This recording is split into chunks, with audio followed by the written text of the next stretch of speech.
Agape Ministries in Africa is working with the Stop the Spread campaign of the United States to teach communities in Mufulira to use the Moringa tree in their daily food intake. The tree has various vitamins and amino acids that are essential to the body. Shireen Masupelo has the details in this report.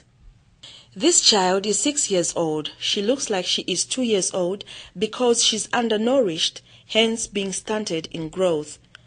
Wupe is just an example of the many malnourished orphan children living in Murundi compound in Mufulira.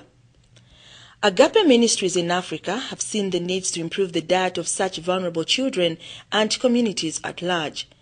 They are working closely with young people from the Stop the Spread project of the United States of America. The group is planting the Moringa tree, which has various medicinal properties to help in bodybuilding. These children of Murundi will have an improved diet after 6 months when the trees are ready to be harvested. The leaves will be crushed and added to their food. Jim Van Zwieten shares why the Moringa tree is referred to as the miracle tree. It's got a lot of antioxidants.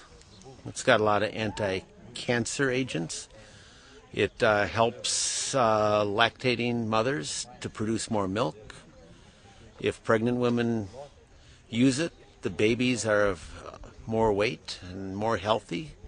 It boosts the immune system which helps you fight against all the diseases.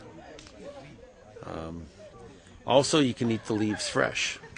You can just take the leaves off, just like that. Very nutritious. I'd put it in a salad, though it tastes a little bit better like that.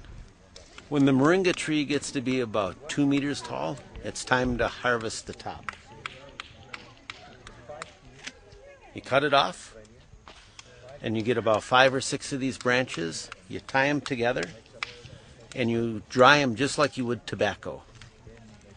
And from that's what you get your Moringa leaf powder that you saw on TV the other day.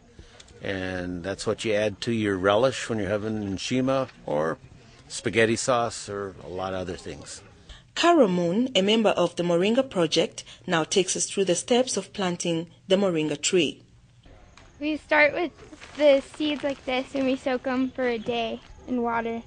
And then you take a pod that we brought from America and you soak it with water until it expands to this size, and you put the seed in and cover it back up and then add more water, and you just wait until there's a sprout about 6 inches, and then you can start planting them in the ground. The hole has to be 1 foot by 1 foot minimum, and then you put it in and you put a stick next to it so that when the tree gets large enough you can tie it onto the stick. Okay. In the wheelbarrow they're mixing a mixture of compost and chicken manure so that they can put it back in the hole and make kind of like a muddy mixture, so when I put the pod in it'll sprout and have enough nutrition to grow. You want to get it almost ground level and then add some water so that it's a good mixture and it's enough consistency. The stick is so that the local kids don't step in it and play with it. I would just want to say thank you for the help and for the concern that you have toward our village and our people, especially that you brought this tree and it will be planted here so that we can have access to proper nutrition.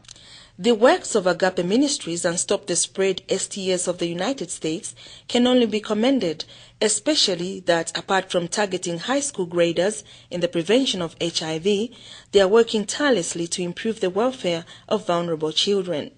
With this in mind, observers hope that many communities can make use of the Moringa tree to boost their health needs. They also hope that high school graders will take messages on prevention of HIV seriously. Shireen Masupelo, ZNBC Focus, in Mufulira.